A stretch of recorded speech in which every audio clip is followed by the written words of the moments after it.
इस कहानी की शुरुआत होती है एक तबाही के बाद की दुनिया को दिखाने से, जिस जगह पर कुछ ही लोग जीवित बचे हुए थे। एक जंगल में हमें अजरेल नाम की एक लड़की को दिखाया जाता है, जिस जंगल में वो बैठकर फूल तोड़ रही होती है कि तभी उसी वक्त घने जंगल में से अचानक एक अजीब तरह से आवाजें आने लगती हैं, जिस आवाज को सुनकर अजरेल काफी परेशान और अलर्ट हो जाती है। उसी समय अजरेल को अपना दोस्त नजर आता है, जो वो आग जलाकर बैठा हुआ था। यह देखते ही अजरेल फौरन उस आग को बुझा देती है और उसे चुप रहने का इशारा करती है, क्योंकि इस जंगल में हर एक छोटी सी छोटी आवाज सीधा मौत की ओर लेकर जाती है। क्योंकि यहाँ इस जंगल में जो शैतान है वो उस आवाज को सुनकर उसी तरफ जा सकता है और उस इंसान को बड़ी बेरहमी से मार देता है। हम देखते हैं कि ये दोनों इस जंगल में बैठकर टाइम स्पेंड करने लगते हैं। फिर अजरेल अपने दोस्त को फूल से बने एक चीज देती है जो उसने खुद बनाई थी, लेकिन तभी वही आवाज फिर से आने लगती है, जिससे वो दोनों अलर्ट हो गए। दोनों छुपने की कोशिश करते हैं और इन्हें अब लगने लगता है कि हमारे अलावा इस जंगल में कोई और भी है। अजरेल का दोस्त यह जानने के लिए आगे जाने लगता है कि वो आवाज किस चीज की थी, लेकिन काफी देर हो जाने के बावजूद भी वो वापस नहीं आता। अब अजरेल को लगने लगता है कि मेरा दोस्त किसी मुसीबत में फंस चुका है, इसलिए वो जल्दी से वहां से भाग जाती है। भागते भागते रास्ते में उसे दो आदमी मिलते हैं जो अजरेल को पकड़ लेते हैं। उसी वक्त अजरेल को एहसास हुआ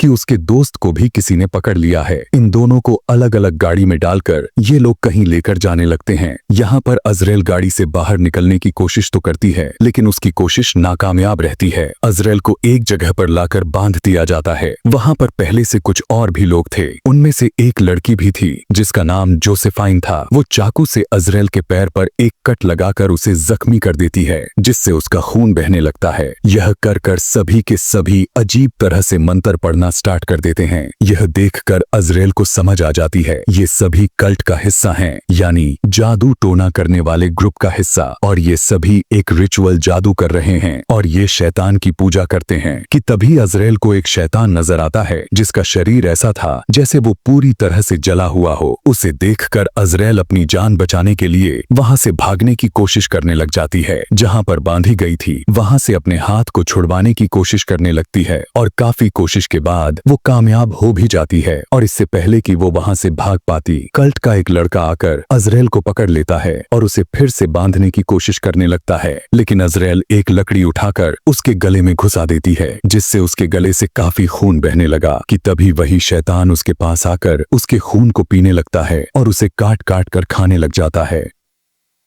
इसी मौके का फायदा उठाकर अजरेल वहां से भाग जाती है, लेकिन वहां के लोगों को पता चल जाता है कि अजरेल हमारे चंगुल से निकल चुकी है और उनका एक आदमी मारा जा चुका है। अजरेल अब काफी दूर तक आ गई थी। वो एक नदी के पास पहुंचकर अपने जख्मों को साफ करती है और पैर वाले जख्म पर बैंडेज करती है, लेकिन तभी वही जला हुआ शैतान उसके पास आ जाता है। अजरेल बिना कुछ बोले और बिना शोर किए पास के ही एक खंडर में चली गई छुपने के लिए, लेकिन वो शैतान उसे ढूंढता हुआ वहां पर भी चला जाता है। अब अजरेल बहुत ज्यादा डर चुकी थी। वो सोचती है कि कोई आवाज ना करे ताकि वो शैतान उसके साथ कुछ गलत ना कर दे। शैतान को भी उसके बारे में पता नहीं चल पाया और वो केव से चला जाता है। अजरेल बाहर निकलकर आगे की तरफ जाने लगती है। कुछ दूर जाने पर उसे एक कबीला नजर आता है जहाँ पर कुछ लोग उस शैतान से बचकर रह रहे थे। उन्होंने अपने कबीले के चारों तरफ फेंस कंटीली तार लगाए हुए होते हैं ताकि कोई अंदर ना आ सके, लेकिन अजरेल फेंस से किसी तरह करके अंदर आ जाती है ताकि वो अपने दोस्त को ढूंढकर आजाद करवा सके, क्योंकि उसके दोस्त को यहीं पर लाया गया था। कि तभी उसे वही फूल मिलता है जो उसने अपने दोस्त के लिए बनाकर उसे दिया था। यहाँ पर अब उसे समझ आ चुका है कि अब उसका दोस्त इस दुनिया में नहीं रहा, वो मर चुका है, जिससे उसे बहुत गुस्सा आता है। तभी यहाँ पर वहीं जोसेफाइन नाम की वही औरत आती है। वो एक बूढ़ी औरत को चेक करने जाती है जिसकी हालत काफी ज्यादा खराब थी, और ये औरत कोई और नहीं बल्कि जोसेफाइन की माँ थी। इसके बाद जोसेफाइन यहाँ से सीधा एक चर्च में जाती है। चर्च में कल्ट के काफी सारे लोग इकट्ठा होते हैं और वहाँ पर सभी के सभी शैतान की पूजा करने में लीन थे। जैसे ही जोसेफाइन अंदर आती है तो सभी लोग वहां से चले जाते हैं। यहाँ पर चर्च में एक और औरत भी थी जो दरअसल यहाँ की सिस्टर थी, और ये औरत माँ बनने वाली थी। जोसेफाइन सिस्टर से मिलती है और जब सिस्टर को पता चलता है कि वो लड़की यानी अजरेल यहाँ से भाग चुकी है तो उसे काफी गुस्सा आया, और यही नहीं बल्कि वो जोसेफाइन के मुंह पर जोर से थप्पड़ मारती है। जोसेफाइन से कहती है कि तुम्हें इतना सा काम नहीं हो पाया, कि तभी हम देखते हैं कि अजरेल उसी चर्च के नीचे ही छुपी हुई है। लेकिन तभी एक औरत उसे पकड़ लेती है, लेकिन अजरेल काफी हिम्मत करके उससे लड़ने लगती है, उससे मुकाबला करती है, जिसके बाद उस औरत को मार गिराती है। पर तब तक यहाँ के सभी लोगों को पता चल चुका था कि वो अजरेल नाम की लड़की इसी जगह पर है। इसीलिए सभी लोग उसे पकड़ने के लिए बौखला जाते हैं, क्योंकि वे सभी किसी भी तरह करके अजरेल को पकड़ना चाहते हैं और उसे अपने शैतान के हवाले करना चाहते हैं, ताकि वो अपने मकसद को हासिल कर सके। इनका यह मकसद इनके मुताबिक काफी खतरनाक था।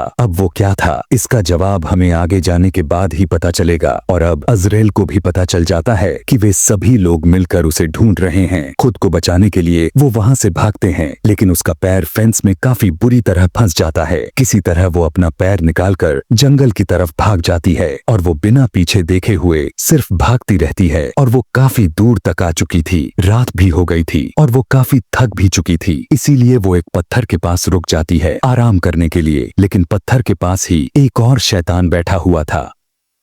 उसे देख लेता है और उस पर अटैक करने के लिए उसका पीछा करने लगता है। और अब अजरेल को एहसास हो चुका था कि यहाँ पर एक नहीं बल्कि कई सारे शैतान हैं। वो अपनी जान बचाने के लिए यहाँ से भागते भागते वो एक सड़क पर पहुंच जाती है, जहाँ पर उसे देखकर एक आदमी अपनी गाड़ी को रोक लेता है। और जब वो बाहर आया तो वो अजरेल से पूछता है कि तुम कौन हो और आखिर तुम चुप क्यों हो, कुछ बोल क्यों नहीं रही। तब अजरेल उसे चुप रहने का इशारा करके गाड़ी में जाकर बैठ जाती है और दोनों वहाँ से निकल जाते हैं। गाड़ी में वो आदमी उसे कुछ खाने के लिए पूछता है, लेकिन अजरेल बिल्कुल चुप रहती है, क्योंकि वो अभी किसी से बात नहीं करना चाहती थी। अब ये आदमी इस जगह का नहीं था, तो वो अनजाने में गाड़ी का म्यूजिक तेज आवाज में लगा देता है, जिस आवाज को कल्ट के लोगों ने सुन लिया था। कुछ दूर जाने पर सामने कुछ लोग खड़े हो जाते हैं और उस आदमी को गोली से उड़ा देते हैं, जिसकी वजह से गाड़ी की बैलेंस खराब हो गई और एक्सीडेंट हो गया और वो एक पेड़ में जोर से टक्कर मारती है। आदमी तो मर जाता है, लेकिन अजरेल जिंदा बच जाती है। गाड़ी से उतरकर वहां से भागने लगती है। एक आदमी उसे पकड़ लेता है, उसे भागने नहीं दे रहा था। आदमी के पास गन थी, जो उससे लड़कर छीनकर उसे शूट करके वहां से भाग जाती है। काफी दूर जाने के बाद वो अपने दोस्त को देखती है, जो अभी वो जिंदा होता है, लेकिन उसके दोस्त ने यहाँ पर एक ट्रैप बिछाया हुआ था ताकि शैतान को पकड़ सके। लेकिन अजरेल का पैर उस पिंजरे में फंस जाता है और वो पेड़ से उल्टा लटक जाती है कि तभी वहां पर कल्ट का एक आदमी भी आ जाता है। वो इन्हें मारना चाहता था ताकि ये इन्हें शैतान को सौंप सकें। जब आगे बढ़ता है तो उसे पकड़कर गिरा देती है, जिसकी वजह से वो आदमी जो मारने आया था वो काफी जख्मी हो जाता है। उस आदमी की काफी सारे खून बहने लगा, जिस खून की स्मेल से शैतान यहाँ पर आ जाता है, जो पहले उसके पूरे खून को पीता है और फिर बाद में उस आदमी को खा भी जाता है। फिर वो अजरेल की दोस्त की तरफ बढ़ा, साथ ही अजरेल को भी खाने की कोशिश करने लगा। अजरेल भी पेड़ पर चढ़ जाती है, शैतान भी चढ़ जाता है, लेकिन अजरेल किसी तरह करके अपने आप को आजाद कर लेती है, लेकिन अपने दोस्त को खो देती है। उसे नहीं बचा पाती क्योंकि शैतान उसे बुरी तरह से खा जाता है, जिसे देखकर अजरेल वहां से भाग जाती है। लेकिन उसे अपने दोस्त का काफी दुहक भी होता है। अब वो फैसला करती है कि अब अपने दोस्त की बदला लेकर ही रहेगी। इसीलिए वापस वो उस जगह पर जाती है जहां पर कल्ट के लोग रहते हैं। वहां पर जाकर अजरेल ठीक उसी तरह से आवाज निकालने लगती है जो ये लोग अक्सर निकाला करते थे। उसकी आवाज को सुनकर कल्ट के लोग समझने लगते हैं कि शायद उनका कोई साथी खतरे में है। इसीलिए वे सभी के सभी उसे बचाने के लिए जंगल में जाने लगते हैं और इसी का फायदा उठाकर अजरेल उस जगह पर घुस जाती है और वो सीधा चर्च के अंदर चली जाती है, जहां पर वो सिस्टर रहा करती थी।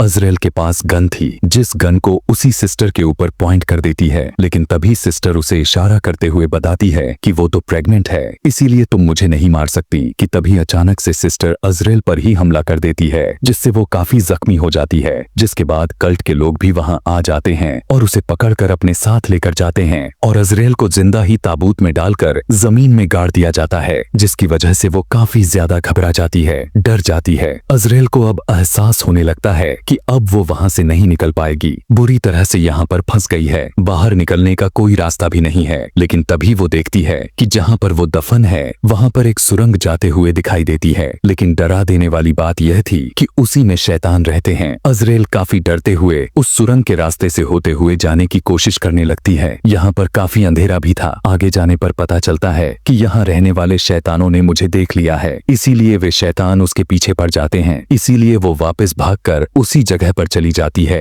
जहां से वो आई थी। पर तभी एक शैतान ठीक अजरेल के ऊपर चढ़ जाता है। वो उसके खून को सूंघता तो है, लेकिन अजीब वाली बात यह थी कि वो उसे कुछ नहीं करता, छोड़ देता है, क्योंकि अजरेल के हाथ पर उस प्रेग्नेंट सिस्टर का खून लगा हुआ था, जिससे शैतान को लगता है कि यही वो प्रेग्नेंट औरत है जो हमारे आने वाले वंश को जन्म देने वाली है, यानी शैतान के बच्चे को जन्म देने वाली है। इसीलिए अब कोई भी शैतान अजरेल को कुछ नहीं कहता और इसी तरह से उसकी जान बच जाती है। फिर कल्ट के सभी लोग अपने अपने टेंट में वापस आ जाते हैं। अजरेल भी एक सुरंग के रास्ते से बाहर आ जाती है, क्योंकि सुरंग का रास्ता एक टेंट से बाहर निकलता था, जिस जगह से वो बाहर निकल गई थी। आगे हम चर्च में सिस्टर को देखते हैं, जो वो अपने पेट की जख्मों को साफ कर रही होती है। पर तभी यहाँ पर जोसेफाइन आकर उसकी मदद करने लग जाती है, लेकिन तभी यह पता चलता है कि बाहर किसी टेंट में आग लग गई है और ये टेंट वही होता है जिसमें जोसेफाइन की मदर थी। देखते ही देखते ये आग दूसरे टेंट में भी लग जाती है। सारे के सारे टेंट जल जाते हैं और यहाँ पर हमें यह पता चलता है कि इस आग को किसी और ने नहीं बल्कि अजरेल ने ही लगाई होती है। सभी लोग आग बुझाने में लग जाते हैं, जबकि अजरेल वहां से एक गन को उठाती है और वहां के लोगों को गोलियों से उड़ाने लगती है। अजरेल का गुस्सा रुकने का नाम नहीं ले रहा था। वो जोसेफाइन को भी गोली मार देती है और काफी सारे लोगों को भी शूट करके उन्हें मौत के घाट उतार देती है, और एक की तो उसने गर्दन तक काट दी थी। और अब वो चर्च में जाती है, जहां पर अब सिस्टर बिल्कुल अकेली होती है।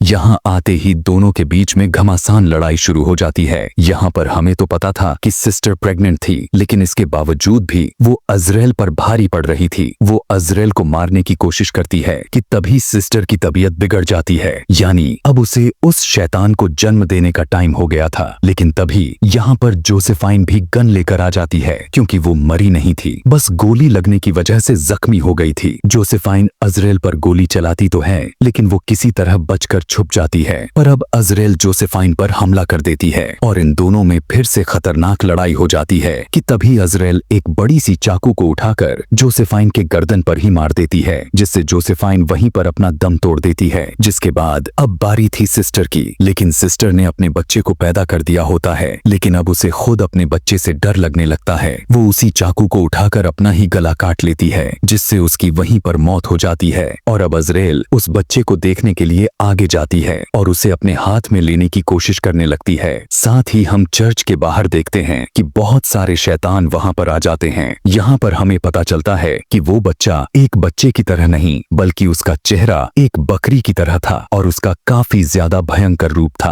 अब चर्च के अंदर सारे के सारे शैतान आ गए, लेकिन अब वे सभी शैतान अजरेल को कुछ भी नहीं करते, क्योंकि अब उन्हें यह लगता है कि ये बच्चा उनका मसीहा है और अजरेल इस मसीहा की माँ है। सभी शैतान यह देखकर काफी खुश हो जाते हैं और अजरेल के सामने झुक जाते हैं। यह देखते हुए अजरेल को यह एहसास हो रहा था कि मैं इनके लिए कितना अहम हूँ। उन शैतानों का मसीहा मेरे गोद में है और उसे मेरा बच्चा समझ रहे हैं, यानी मुझे इसकी माँ समझ रहे हैं। वो बच्चे को गौर से देखने लगती है और सोचने लगती है कि देखा जाए तो एक तरह से इस बच्चे की वजह से मेरे पास पावर आ चुकी है, इसीलिए अब मैं यहाँ पर राज करने वाली हूँ। इन सभी शैतानों को अपना गुलाम बना के इन पे कब्जा करके, वे सभी जो पहले अजरेल को मारना चाहते थे लेकिन अब हमेशा उसकी गुलाम बनकर रहेंगे। और इसी के साथ यह कहानी यहीं पर समाप्त हो जाती है।